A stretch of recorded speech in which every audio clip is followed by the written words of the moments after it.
Olá pessoal, bom dia alunos, bom dia família que nos acompanha. Chegamos à semana 5, do nosso PET, Plano Tutorado da Secretaria de Educação.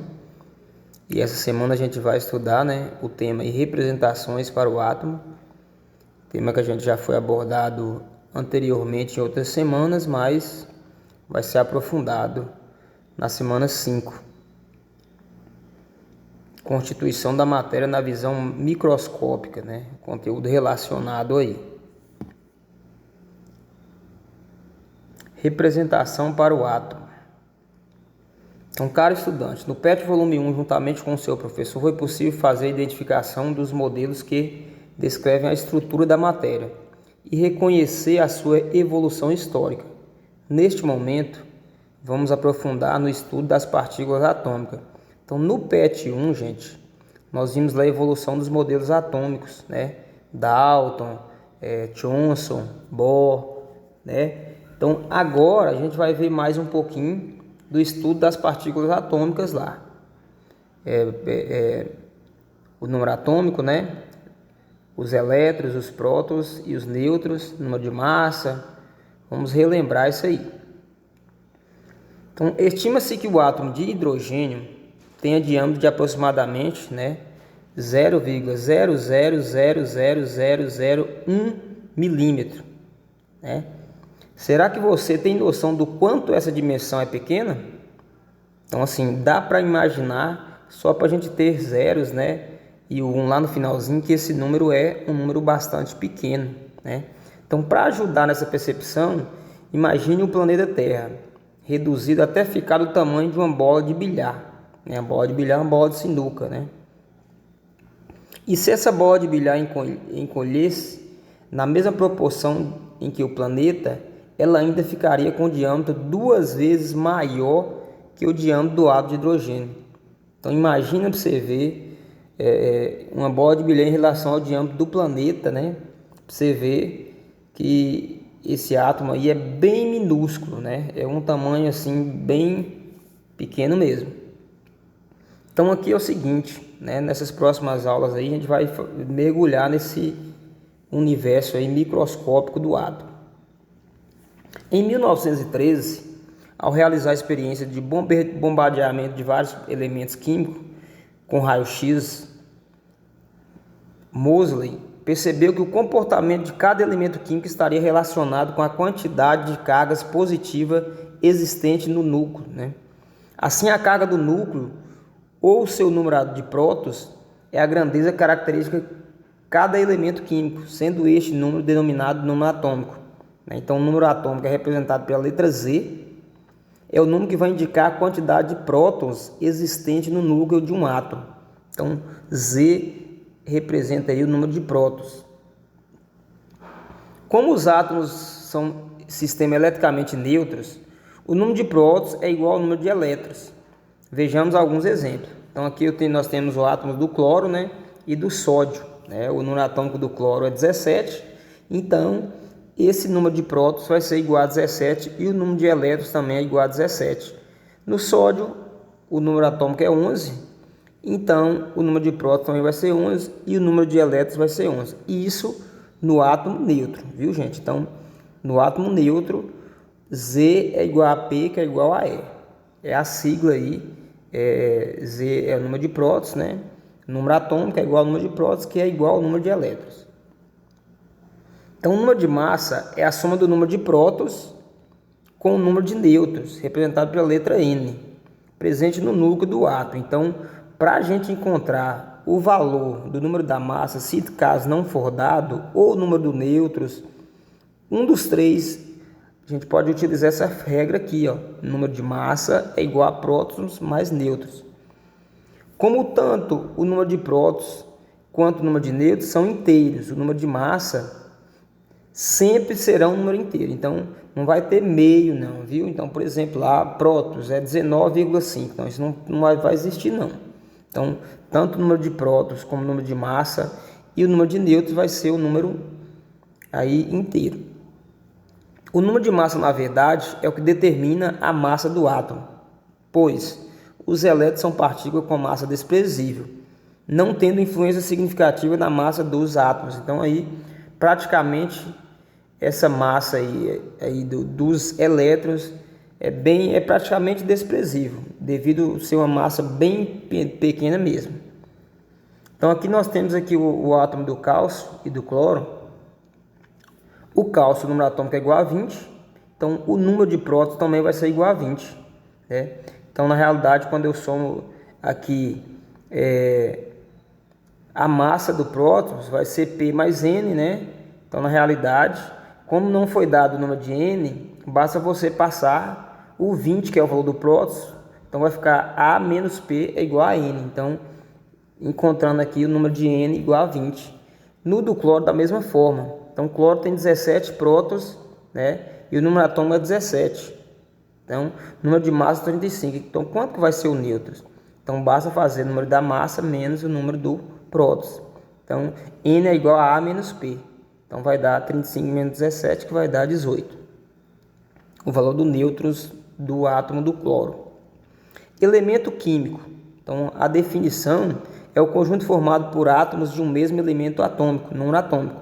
Uma forma esquemática dessa representação é o seguinte. Então, aqui, ó, na tabela periódica, geralmente, vamos encontrar essa nomenclatura dessa maneira. Então, esse X representa o símbolo do elemento.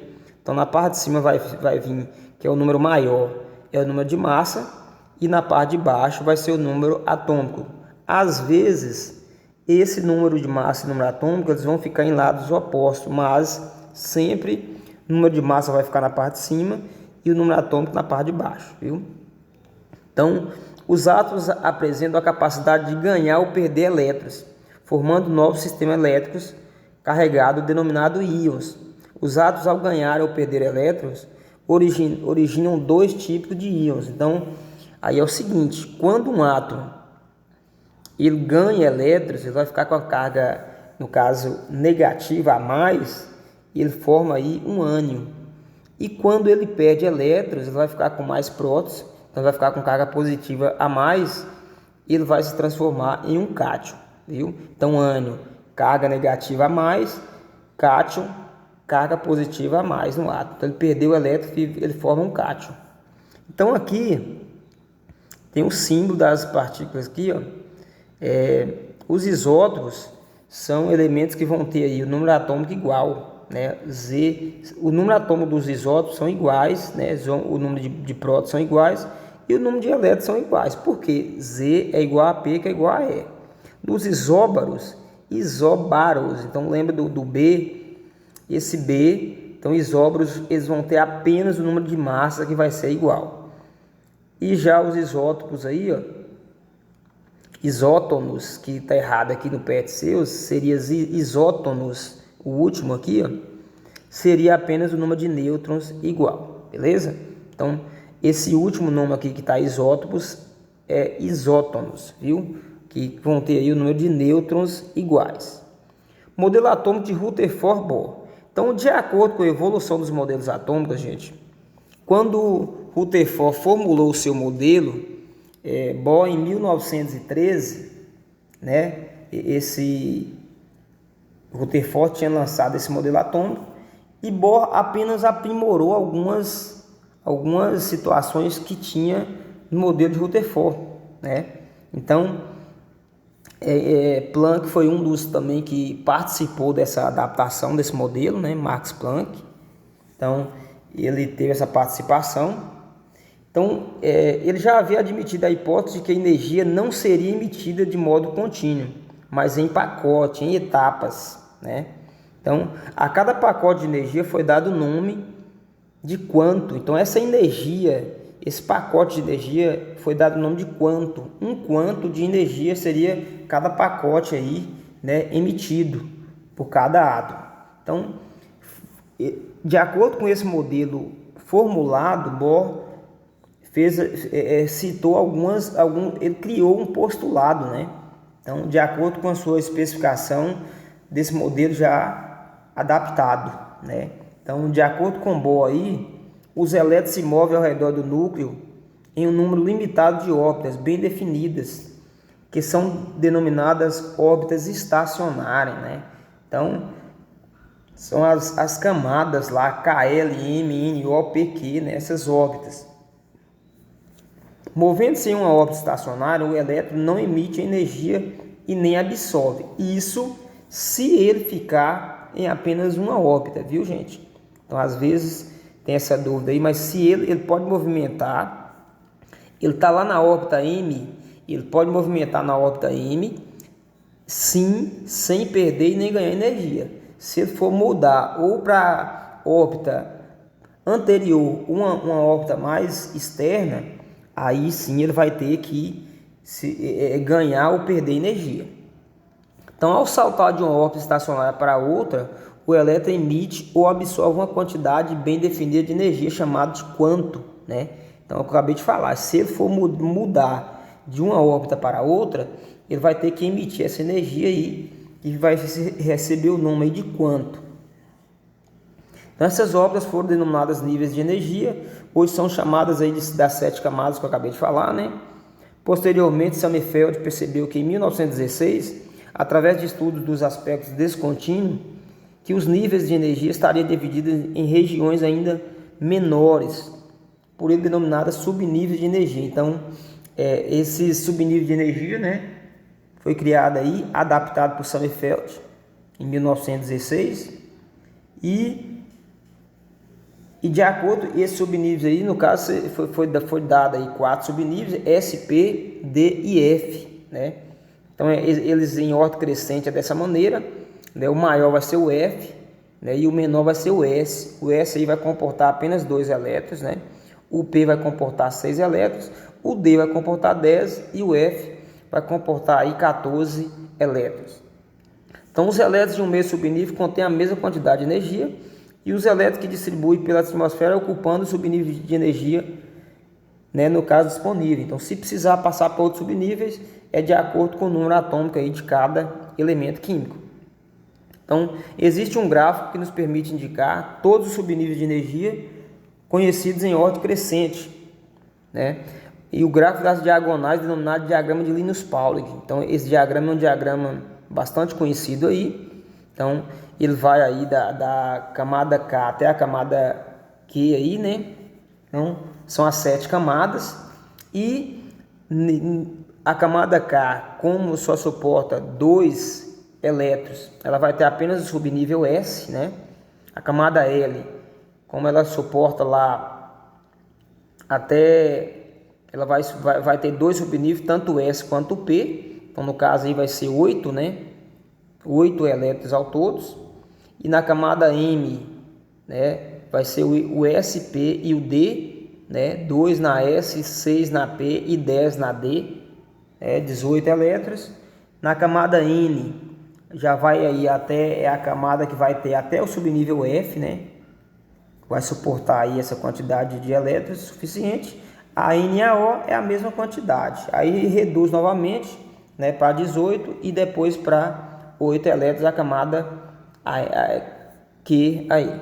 Então, tá aqui o que eu acabei de falar. Os subníveis com os valores máximos de elétrons que eles podem suportar. O S só suporta 2, o P suporta 6, o D suporta até 10 e o F suporta até 14 elétrons.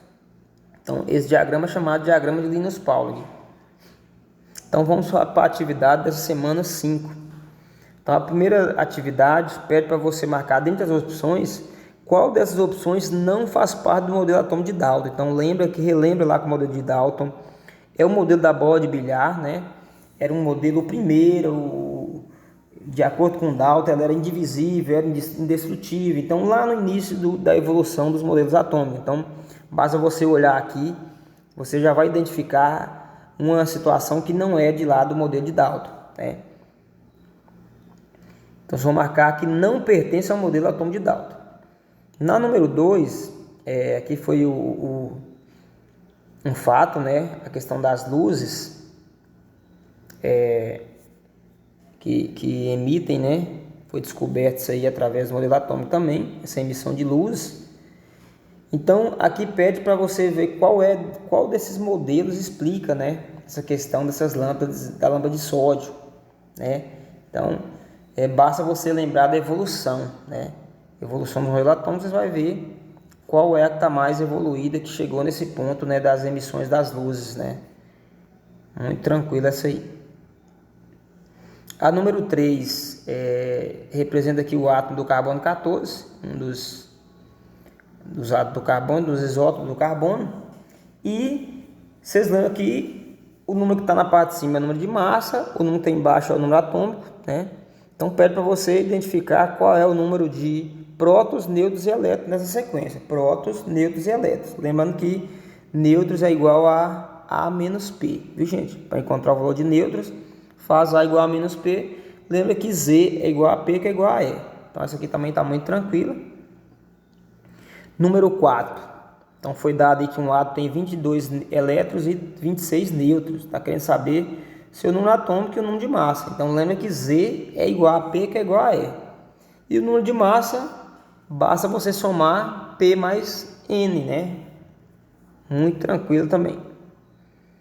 A número 5 foi dado aqui alguns átomos, né, do 1 até o 5. E foi pedido para você identificar, dentre esses átomos aqui, de acordo com o número de prótons, nêutrons e elétrons, quais desses elementos aí, a letra A pede aí qual desses átomos que pertence ao mesmo elemento. Lembrando que para pertencer ao mesmo elemento, eles têm que ter o mesmo número de prótons, né? E na letra B pede qual desses átomos são eletricamente neutros, ou seja, ele, para ser neutro, ele tem que ter a mesma quantidade de elétrons, ele tem que ter de prótons, viu gente? Para ser neutro. E a letra C pede qual dessas espécies é um ânion. Lembrando que ânion são átomos que têm excesso de elétrons, né? Na realidade, ele recebeu mais elétrons do que ele era. Então, ele tem um número de elétrons maior que a quantidade de prótons, viu? E a letra D pede quais são os átomos que são isótopos. Para ser isótopos, tem que ter o mesmo número de prótons, viu gente? E a letra E pede qual desses aí é um cátion. Para ser cátion, o número de prótons tem que ser maior que o número de elétrons, ou seja, ele perdeu elétrons, ficou com a carga positiva, beleza? Pessoal, então essa foi o conteúdo dessa semana 5, né, com a atividade. Vocês assistam o vídeo com tempo aí, pausa, leia com atenção o conteúdo do PET. A atividade está bastante simples, né? Então, qualquer coisa, eu vou estar por aqui, vocês podem estar me chamando, viu? Vou estar à disposição para auxiliar vocês na semana 5. No mais, uma ótima semana, um abraço.